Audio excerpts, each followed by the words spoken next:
best above all the rest, put me to the test, yeah. Expect nothing less, you check as I'm chess, what's happening next, yeah. He got the venom, a tangible weapon, no coming in second. This life is a lesson, he got a new engine from pain, that's a blessing. New focus, no guessing, just...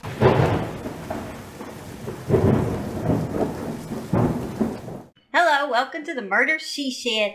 My name is Holly, and this is the place we discuss true crime with Simon, right from my she shed. Make sure you hit the like and subscribe so you can come join me and Simon in the she shed every Sunday and Wednesday, although sometimes it's even more. So hit that subscribe so you'll know when we post. We do unique cases. I try to find cases that not many people do. I also do breaking true crime cases. I do old cases, solved cases, unsolved cases. Come join us. This Southern girl and her little German dog will be glad to have you. How did a 51-year-old Queens woman end up butchered inside of a duffel bag and dumped less than a half a mile from her house? Orsolya Gaal was a beautiful mother to two teenage sons who are 13 and 17 years old. Gaal was originally from Hungary and studied at Budapest Business College. She was a stay-at-home mom and wife to Howard Klein. Howard founded boutique financial advisory firm RK Equities in 2002. Howard is an expert in gold ore and lithium and speaks regularly at investment conferences. He also has a YouTube channel called the Rock Stock Channel. The family lives in a $2 million home in Queens, New York. Gaal, who was an avid hiker, skier, and traveler, she loved to travel. The well-traveled family vacationed over the years in Paris, Tokyo. More recently, Gaal escaped to various Long Island beaches regularly with her boys amid COVID-19 lockdowns. She also enjoyed attending live music performances. But on April 15, 2022, she was seen by her neighbor in her backyard tending to her garden with her dog and 13-year-old son. On the night of the murder, Gaal's husband, Howard, was reportedly in Portland with the couple's 17-year-old son on a college hunt. Gaal told her 13-year-old son she was going to a show the night of April 15th. She went to see a show at Lincoln Center with friends on Friday night and later sat alone in a bar near her home, seemingly waiting for someone for 40 minutes before going home alone. Surveillance video showed a person who may have killed her. According to police sources, that person was seen on home security camera footage wheeling a duffel bag down 75th Avenue with Gaal's butchered body inside. And this was around 4:30 a.m. that morning. It is said that the bag came from their home.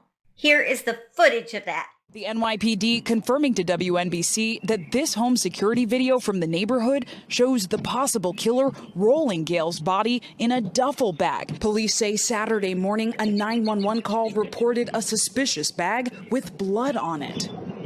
The killer left a trail of blood from her house to where he left the body a half a mile away. She had no ID on her body. Detectives were able to find out who she was by tracking that trail of blood back to her house. Glenn, a passerby that day, was the one that found her body. He happened to just be walking his dog in that area when he seen this duffel bag. He looked inside and saw a foot and then a hip.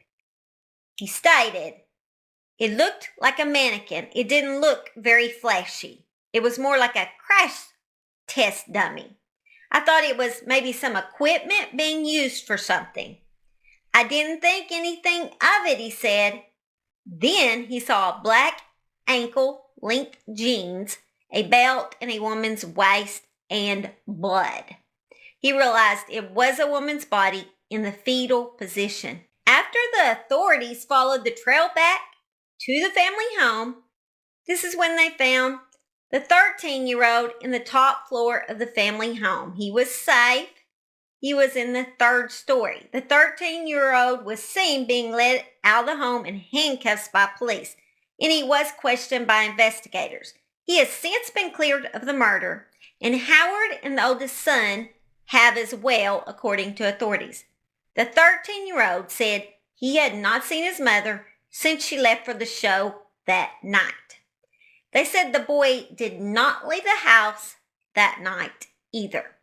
The killer took Gaal's phone with him and actually called and threatened the family with her phone. The message said, "Your whole family is next," according to Howard. It also said that he should not call the police. The suspected killer texted Klein saying that Gaal had put him in jail several years ago. His message said, "Your wife put me in jail some years ago. I'm back." These messages were sent right after stabbing Gaal 58 times. Police sources have said it appears the killer knew his victim, given there was no signs of a break-in at the home, and the ferocity of the attack was awful, as if he was angry. Investigators believe Gaal's killer entered the home and killed her on the 1st floor and then dragged her to the basement. She was stabbed 58 times. She had sharp force injuries to her neck, torso, and left arm. Puncture wounds were discovered on her carotid artery and trachea. She was also discovered with knife wounds inside her fingers and on the palms of her hands, as if she was defending herself. It did not immediately appear that Gaal suffered any sexual trauma. After stuffing Gaal's butchered remains into the duffel bag, the suspect dragged it from the side door of the family's home for half a mile. Police sources have said detectives know whom Gaal was out with the night before her death. They are now tracking her movements and figuring out if she met a mysterious stranger along the way. So, I'm assuming they are not suspicious of the man she went out with that night. That leads us to the just breaking news of a possible suspect. A man who knew Gaal had access to her Juno Street home has been identified as a person of interest, but no names have been released yet. Gaal was reported missing nearly 2 years ago. 2 years ago, Klein called police at 7:21 a.m. on May 29, 2020 to report Gaal missing, according to the report. Klein reportedly told dispatchers Gaal took a walk at around 12:30 a.m. that day, but did not come home. But he phoned dispatchers just 30 minutes later and reported that they had found his wife, according to the report. I suppose this was just a weird coincidence, but it's really weird. On April 18th, detectives remained at the house and removed evidence back. As soon as I hear an update on the alleged suspect that authorities now have in custody, I will let you guys know. Okay? It's quite a mystery that I hope is solved soon for the sake of the family. As I hear, Howard is just very happy his son was not harmed during this stabbing. If this guy is not the actual suspect, I hope they do find the man who killed her. Just horrible. All right, guys, you have a great rest of the day. And if I hear anything else and find out more details on the suspect, then I will get back with you and give you that story as well. All right, as usual, I love y'all. Don't forget to hit that like and subscribe. And have a great day, because I'm going to go outside and work on a garden.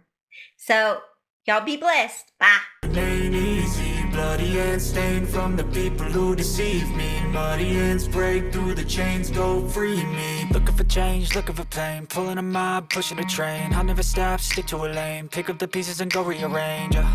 I'll be the best above all the rest, put me to the test and expect nothing less. You check as I'm chess, what's happening?